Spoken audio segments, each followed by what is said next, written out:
Hello, Hacktivity. Thanks for having me. This is my first Hacktivity and first visit to Budapest.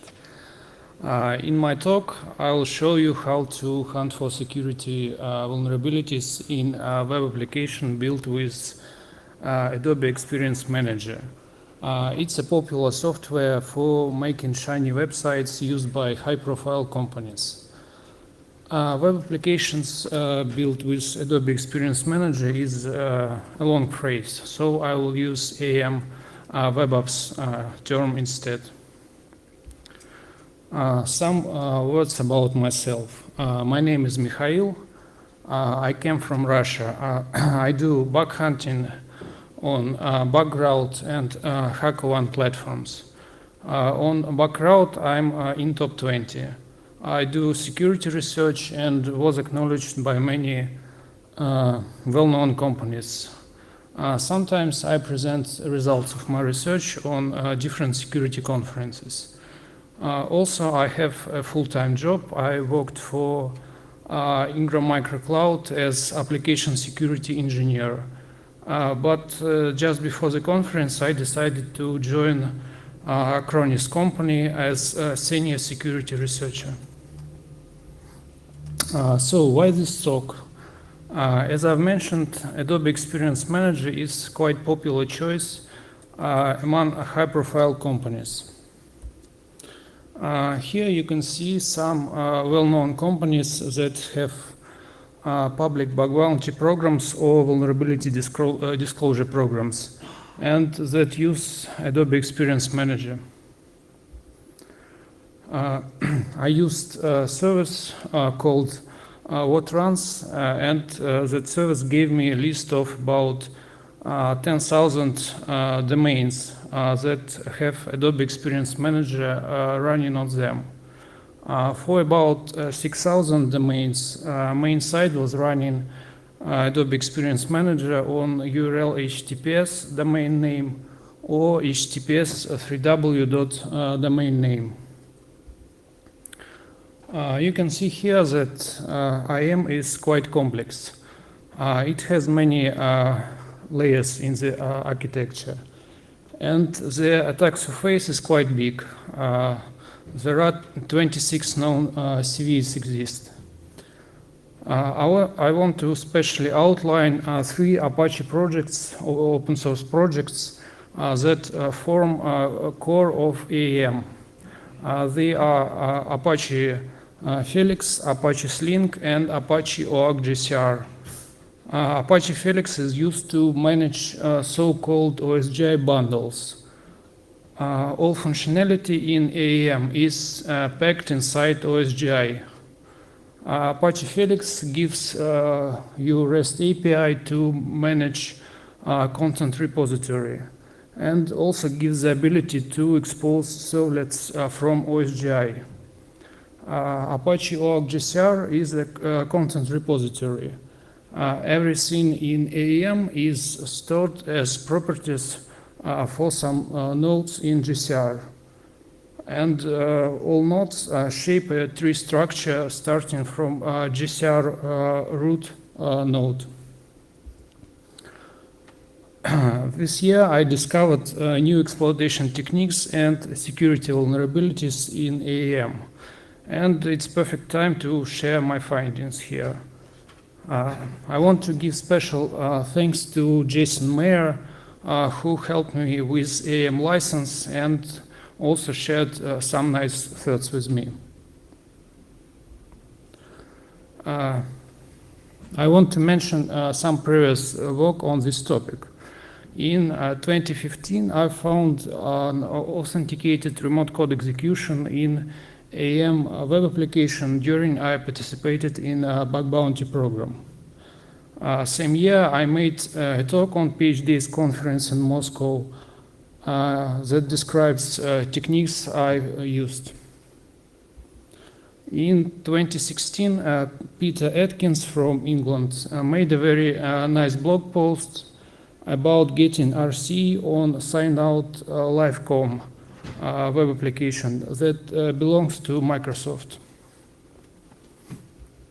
Not long ago, a renowned bug hunter from Sweden Franz Rosen on SecT conference gave a talk about his experience with hacking AM web apps.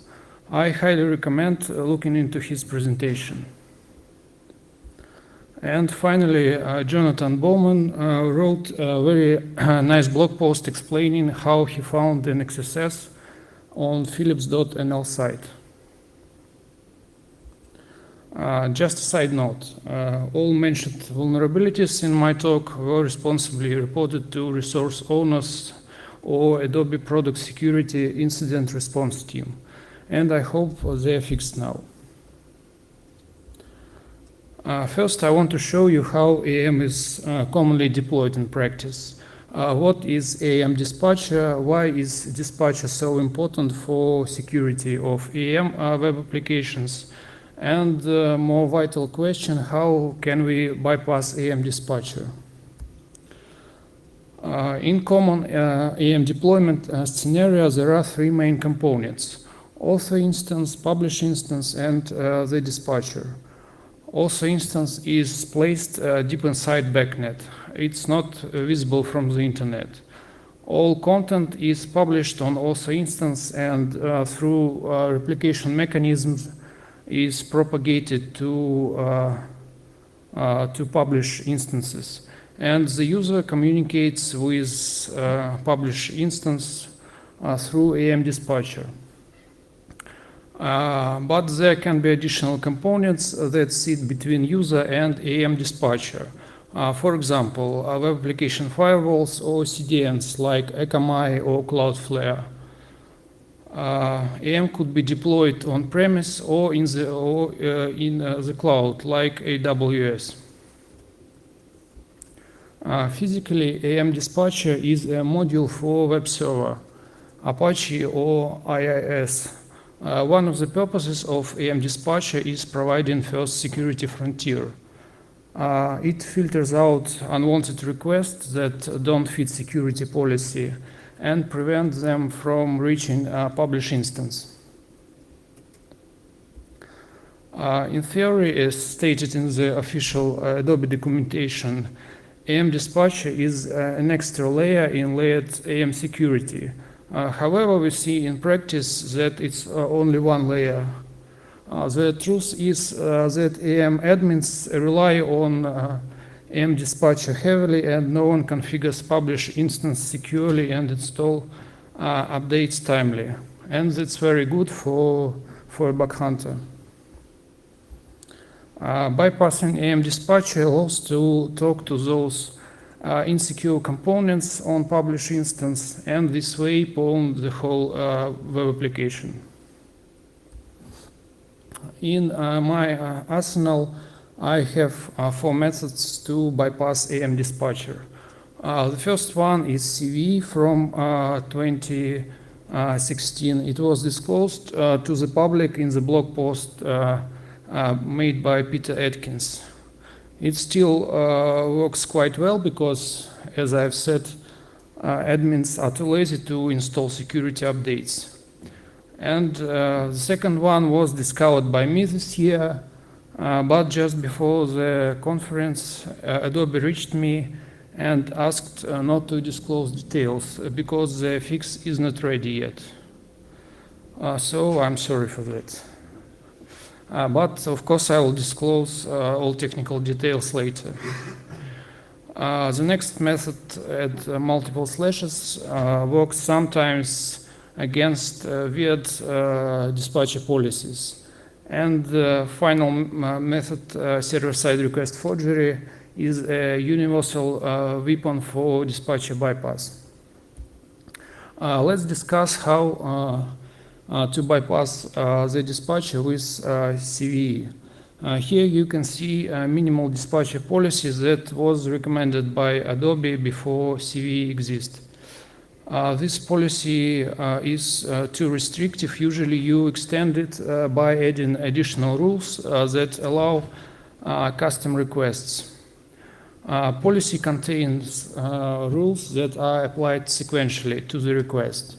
And what's important to know that the last rule that matches the request is applied. Rule can be of type deny or allow. If none of the rules match the request, the default deny rule is applied and blocks the whole request.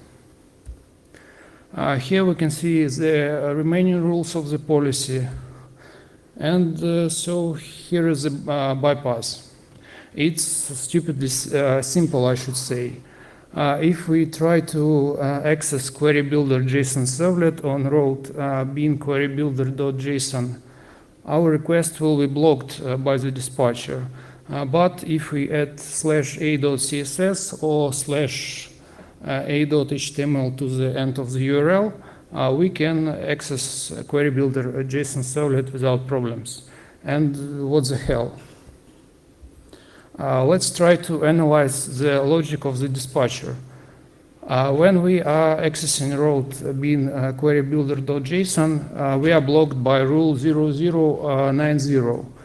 It's the last rule that matches our request, and it blocks all incoming requests where URL ends with .json.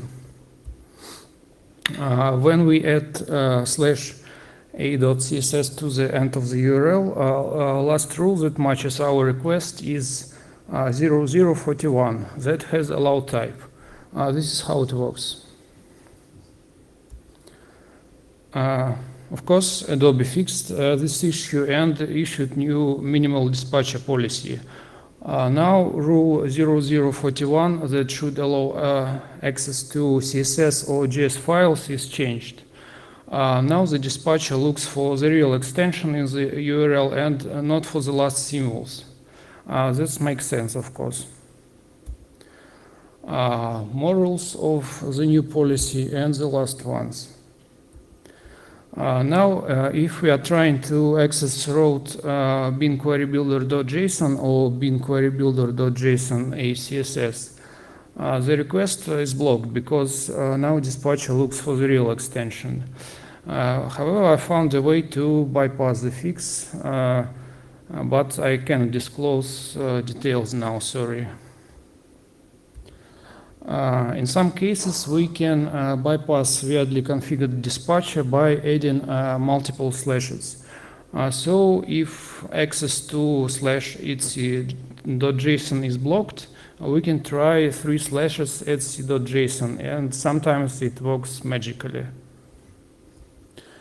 And server-side request forgery in some component on publish instance allows to completely bypass the dispatcher, and later I'll show you some examples of SRF vulnerabilities I discovered this year that are suitable for dispatcher bypass. So to wrap up, IAM dispatcher usually is the only security layer, and there are easy methods to bypass it and access vulnerable components on publish server. Now let's move on and discuss how we can quickly separate smelly IAM web apps from secured ones. On the first step, we can try to access routes presented on the slide. If we get JSON in a response that contains properties or values that have such words as GCR or Slink or CQ, we are facing with IAM web app. For example, several Twitter subdomains are running Adobe Experience Manager. When we access /.json, we see JSON response with properties like GCR created by. When we access /x.json, we see JSON response that contains values like GCR content or CQ page. And that's a clear indication of running IAM web application. Additionally, we can try to access some servlets that are usually left exposed. For example, we can try to access login status servlet or background test servlet. So you can see that when login status servlet is exposed, we observe authenticated equals false string. And when background test servlet is exposed, it runs 10 cycles of testing routine and outputs the results. Everything in AM is stored in the content repository that represents a tree structure. And that's important. You feel like a dumpster diver when you're trying to find some valuable data out of this huge and messy content repository during pen testing. What gems can you find? Any sorts of secrets like passwords for databases or online services, encryption keys, secret tokens, production configuration, private information of users like emails, telephone numbers, home addresses, etc. And also valid logins for AM users. Why does this happen? Because AM admins rely on AM dispatcher heavily and don't configure access controls for content repository. I've counted 4 built-in AM servlets that are suitable for retrieving content from GCR. They are default get servlet, query builder JSON and feed servlets, and GQL search servlet. The first one is default get servlet. It allows to get GCR node with its properties. For your convenience, it supports various selectors and formats of data.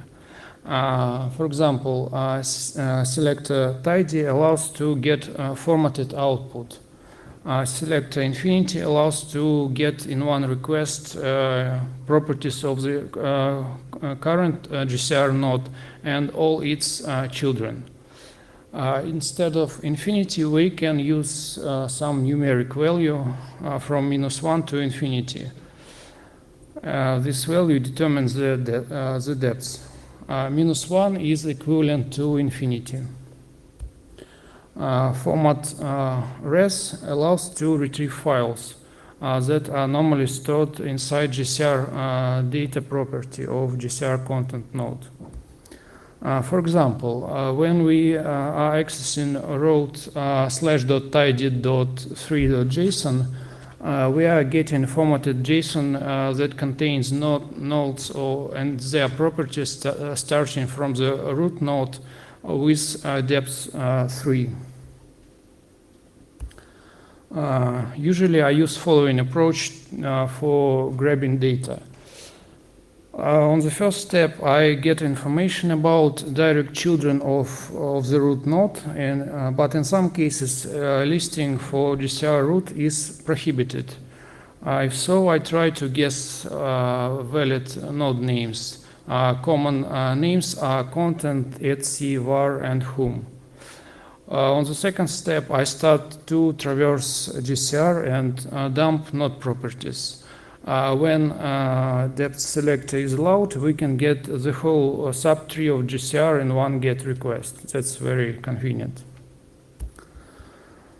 Some common places to look into. Children nodes of etc usually contain various secrets like database connection string with passwords, encryption keys, and so on. Children nodes of apps system config and apps something config usually contain passwords. Children nodes of var may contain private information that belongs to users.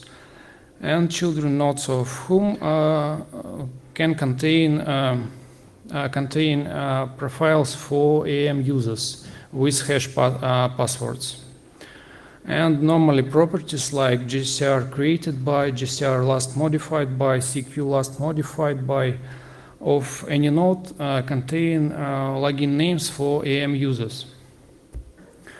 Here is the real case example from bug bounty program. It was possible to pull database connection string and database password without any authentication. This information was stored in child nodes of etc redacted apps config node. I bypassed AM dispatcher by just appending /a.html to the URL.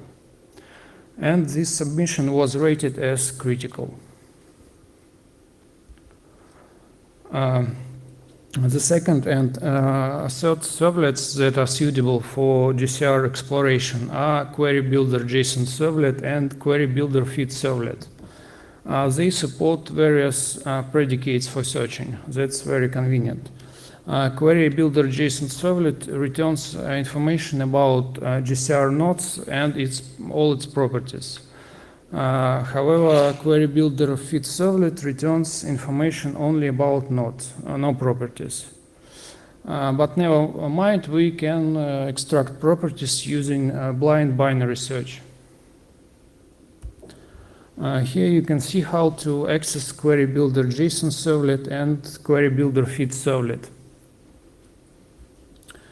On this slide, I collected searches that often rescue me and give me quickly security bugs. In private bug bounty program, I searched through GCR using Query Builder Feed Servlet and found AEM production configuration in a zip archive full of passwords. Submission was rated as critical. In another bug bounty program, I was able to get access to users' profiles through Query Builder JSON Servlet and to grab SAML tokens and hashed passwords. Example from Twitter bug bounty. By searching with Query Builder JSON Servlet, I found node that was writable by anonymous user. And additionally, post requests were allowed, so I was able to upload a SVG file with JavaScript and have persistent XSS on Twitter subdomains that bypass Twitter content security policy. With search shown on the slide, you can get login names for AEM users. Having valid logins, you can try to brute force credentials and further extend your access to AEM. Further, I'll show you how to brute passwords in a right way. When access to default get servlet is prohibited, but Query Builder JSON Servlet is not locked, you can use Query Builder JSON Servlet in default get servlet mode using presented search strings. GQL is a simple full-text query language. GQL Search Servlet allows to search through GCR using this language. This servlet returns only nodes without properties, as it was with Query Builder JSON Servlet.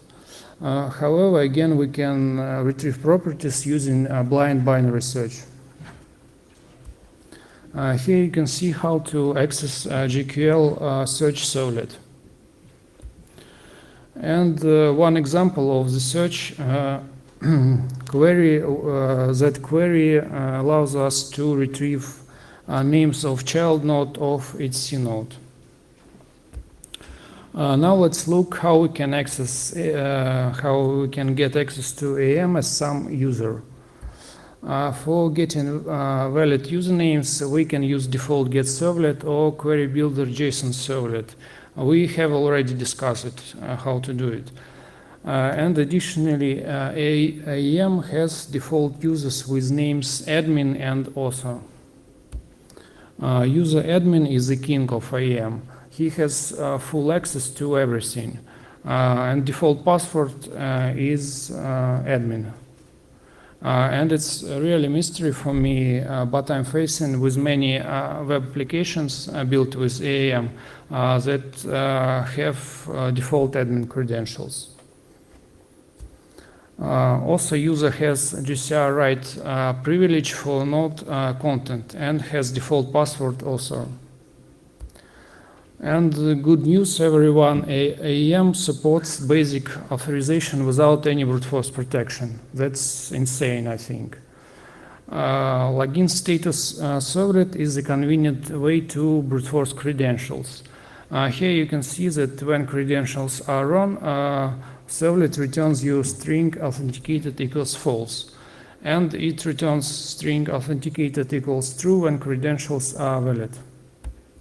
And we can see how to access this servlet. Here is the example from Adobe Vulnerability Disclosure Program. I found a AEM on subdomain of adobe.com with default admin credentials. And I was able to access System Console. From there, I could install backdoor OSGI bundle and gain remote code execution. Another example is a LinkedIn vulnerability disclosure program. I grabbed usernames using default get servlet and then tried to brute force passwords with login status servlet. For my luck, I was able to find several users with easily guessable passwords. And I finally accessed CRXD console as internal LinkedIn user. Now I'll show you some universal ways to get RC in Adobe Experience Manager. Now I know two universal ways to get RC. The first one is by uploading backdoor OSGI bundle. The second one is by uploading backdoor GSP script to apps node. To upload OSGI bundle, you have to be admin and have access to root System Console bundles. I've made backdoor OSGI proof of concept for AEM of version 6.2. For the second way, you should have write access for apps node and the ability to create new content with Sling post servlet. My OSGI backdoor POC works for AEM version 6.2 or in the newer versions. If you need backdoor bundle for older version, you can generate a skeleton project using shown Maven commands, and then backport backdoor servlet class from my project to the newly created skeleton. OSGI bundle has backdoor servlet that executes arbitrary shell commands, passed and CMD parameter. Servlet is exposed on route bin backdoor.html. Let's see a quick demo. So we are cloning a repository with OSGI backdoor. It has jar file with OSGI bundle, and we are trying to upload and install it.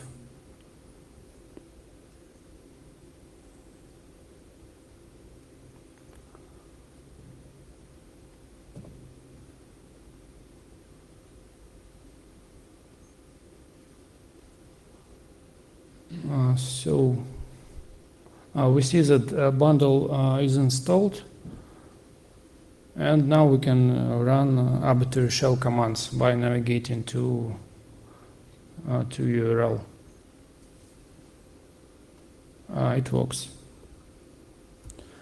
Another way to get RC is to upload a GSP script. You should take following steps. You should create node with name RC node and the property Sling resource type with value RC type. Then you should create node apps RC type and upload html.jsp script to that node. Finally, you navigate to route rc node.html and have the ability to execute arbitrary shell commands. I created a shell script that automates described steps. Let's see the demo.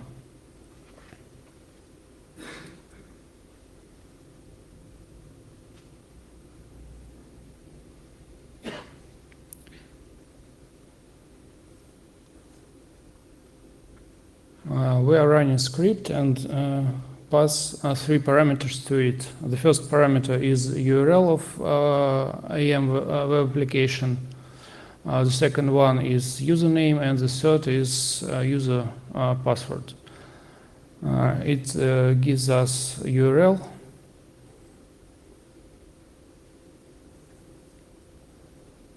And now if we open this URL, we can execute arbitrary shell commands. Now I'll present you technical details for server-side request forgery vulnerabilities I found this year.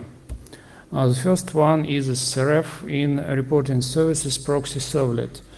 Adobe assigned CVID for it. It worked for all modern AM versions. Through this SRF, you can send GET request to arbitrary URL. And what's notable is that SRF allows you to see the full response. SRF can be used to leak secrets from internal network services like metadata service in AWS. You can also use this SRF to bypass AM dispatcher. And you can always exploit SRF as reflected XSS. And you don't need to worry about XSS filters in browsers. This is how you can access vulnerable reporting services proxy servlet. Let's see some examples. In private bug bounty, IAM was deployed in AWS. I was able to leak IAM role credentials using SRF in reporting services proxy servlet. Another example, with SRF, I was able to bypass AM dispatcher and access secrets from child nodes of etc node. Direct access to etc was forbidden, but via SRF I was able to access publish instance on localhost and port 4503 and exfiltrate secrets from etc. In Adobe VDP, I wasn't able to leak anything sensitive with SRF. I just exploited reflected XSS here. It worked perfectly in Chrome bypassing Chrome XSS filter. Another vulnerability reported by me is SRF in Salesforce secret servlet. Adobe assigned CVID for it. This SRF allows to make post requests to arbitrary URL and see the full response.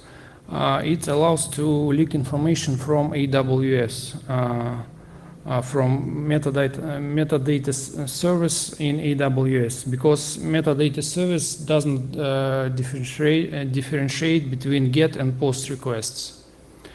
And of course, we can exploit SRF as reflected XSS. This is how we can access vulnerable Salesforce secret servlet. And some real examples. I found subdomain on adobe.com with AM deployed in AWS. This AM had vulnerable Salesforce secret servlet, and I was able to leak AM role credentials. This is how you exploit this SRF as reflected XSS. I also found the SRF inside Catalyst servlet that allows to send post request blindly to the arbitrary URL. But Adobe decided not to assign CVID for this vulnerability. What's interesting about this SRF that you can inject arbitrary headers in the request through CRLF injection. And you can even send get or put or delete requests via HTTP smuggling technique. I'll show you later how to escalate this SRF to remote code execution. Here is how it works. We send get request, parameter data center is vulnerable to SRF. In parameter username via CRLF injection, we can specify additional HTTP headers. This is how you can access vulnerable site Catalyst servlet. This is another SRF that is similar to SRF inside Catalyst servlet. Again, Adobe decided not to assign CVID for it. Here is how it works. We send post request, parameter analytics.server is vulnerable to SRF. This is how you access vulnerable, also provisioning servlet. And it's possible in some cases to escalate described blind SRFs to RCE. For AEM 6.2 running on Apache Jetty, I was able to get remote code execution. It works if cumulative fix pack 7 is not installed on AEM. CFP 7 was released in mid of 2017. In AEM, there is a term topology. Topology is used for replication, and topology connector servlet in default installation is accessible on localhost only. If we can send put request to topology connector, we can join the topology. Of course, via SRF, we can do that. And when we reach topology connector servlet on publish instance, we join the topology and reverse replication agent is created automatically. And reverse replication agent tries to replicate nodes from our malicious AEM server to publish instance. This way we can upload backdoor GSP script to apps node from malicious AEM server on publish instance and gain remote code execution. Let's see how it works. First, I'm trying to check that node with name RC node doesn't exist. It doesn't exist.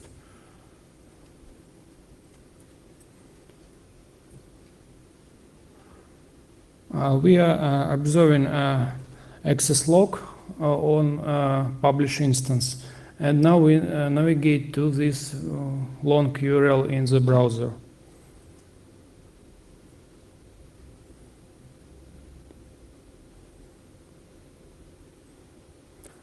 In access log, we see that put request was made to topology connector.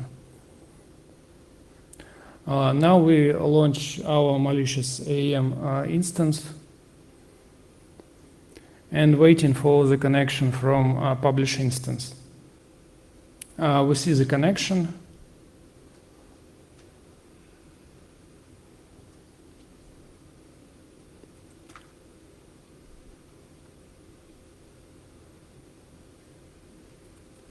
And now we should see that node with name RC node was created by replication service. Now we can navigate to the URL and execute arbitrary shell commands. Yeah, it works. Let's explore briefly some possibilities for XSS vulnerabilities in AEM web applications. There are many ways to get XSS. If you have rights to create new nodes, you can create new GCR node and upload a SVG file here. To get an XSS, as I've previously demonstrated for Twitter bug bounty. If you have no rights to create new nodes, but have an ability to create new properties for some node, you can create new property with HTML tags inside. There are several XSSs in SVF files reported by Franz Rosen. You can find technical details in his presentation. VCM debug filter was previously vulnerable to XSS, and additionally plenty of built-in servlets of AEM return unescaped HTML from user input in JSON response, and sometimes it can result in XSS. The first two variants gives you persistent XSS, the rest reflected XSS. But we will look more precisely at the last XSS variant. I found suggestion handler servlet. It reflects pre-input parameter in JSON response without escaping. It's not a vulnerability on its own. However, often AEM is configured in such way that content type of the response is determined by a file extension in the URL. So by adding /a.html to the URL, we can get reflected XSS. So it was reflected XSS submission for private bug bounty program. Denial of service attacks are very funny for AEM web applications. because in practice it's very easy to cause DOS using only several requests in a row. There are plenty of ways for that. You can see in the example that in one request we forced AEM to return 700 megabytes JSON and format it. It took about 6 minutes from AEM. Other tricks for the sake of completeness, I used them a couple years ago. They will rarely work today, but who knows. External job post servlet was vulnerable to untrusted Java deserialization bug in old AEM versions. It takes file parameter and passes it to object input stream read object call. Let's see how it works. We generate a DOS payload with tool called OS DOS and send generated payload to external job post servlet in file parameter. We see the error in the response that tells us that there is a problem with Java heap, failure to allocate required memory. Another thing is XML external entity vulnerability in WebDAV implementation I discovered in 2015. You can quickly spot if WebDAV is enabled by sending options request or making get request to the root CRX repository. And I created AEM hacker toolset to automate security testing of AEM web apps. Toolset includes several scripts. It will be published on GitHub shortly after the conference. The main tool, AEM Hacker, implements many checks and tries to bypass AEM dispatcher. And that's all, folks. Thanks for coming. Thank you, Mikhail.